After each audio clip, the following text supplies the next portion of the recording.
Oh my God, I can't believe the client complimented the photo and they asked what equipment I was using. Don't they understand that it's the photographer and not the equipment? And whenever I see or hear that, I'm kind of like,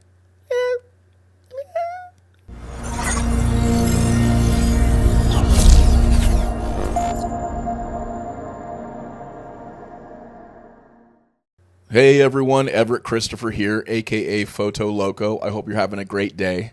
Thank you in advance for checking me out. So, I wanted to talk about the whole idea of it's the photographer and not the equipment. This is another kind of conversation I see a lot with beginner photographers, maybe with some intermediate photographers, usually in Facebook groups where it's like a big echo chamber and they're just saying, oh my God, I can't believe the client complimented the photo and they asked what equipment I was using. And the photographer is always like, oh my God, like taken aback.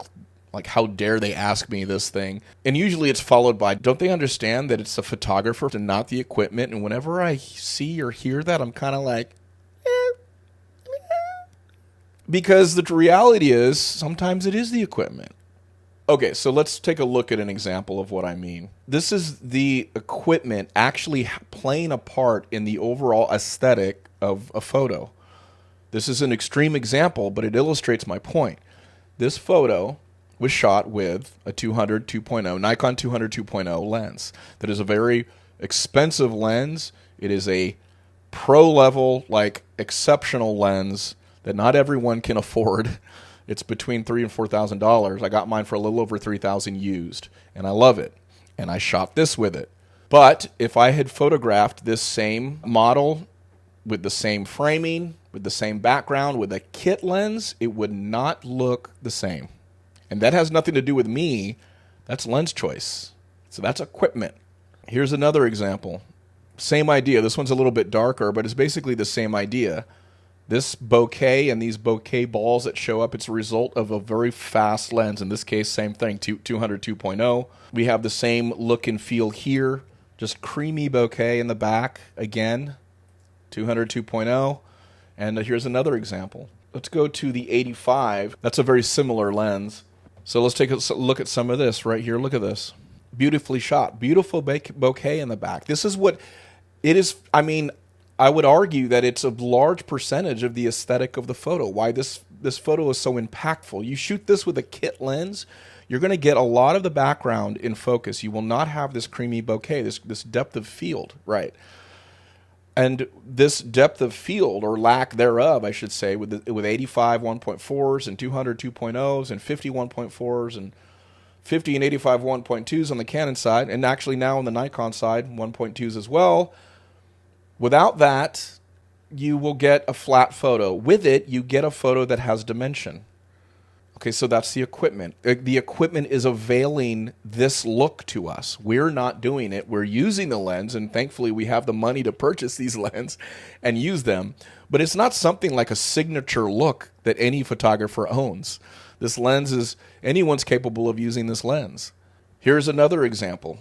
This is a 50 millimeter 1.4. This isn't that same. This is from that same scene that you saw earlier. Same beautiful bokeh in the background.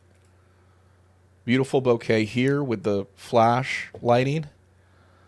Okay, so those are some examples of, the lens allowing the photo to have that aesthetic because of the way it's built, because it's a fast lens, and it's because of the depth of field. That's not something that I'm going inside the camera and producing. The lens is producing that. Let's take a look at this one, for example. This one was shot with a 28 millimeter 1.8. So this is a wide angle. Now this wide angle look, it's achievable with cheaper lenses. In fact, this 28 millimeter 1.8 is not a super expensive lens. I believe I bought it for around $300 or $400. But in this scenario, the lighting, right? Because when someone goes, it's not the equipment, it's the photographer, I'm like, yeah, it's the equipment here, because without the lighting, without that equipment, I would not have been able to do that. It's a union of the two is really what it is. It's always a photographer first, but later it's the equipment. That's kind of my motto. Photographer first, then it's the equipment. And as you get better and better as a photographer, you will find yourself gravitating toward the more pro and high-end line of lenses and cameras. I mean, for example, the Z9.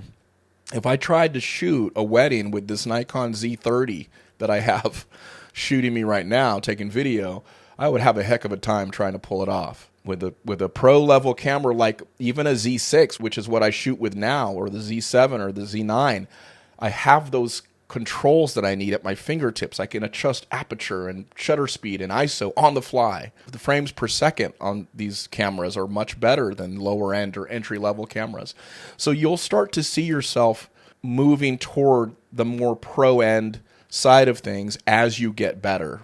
So that's really all I wanted to talk about today. I'm curious about what you guys think. Are there other situations where it's actually the equipment that made a big difference?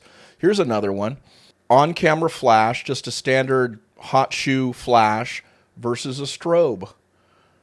Of course there's a difference there, and that's the equipment. Recycle time, energy output. So that's another example where it's not necessarily the photographer. It's going to be the equipment that makes the difference. Those things are our paintbrush.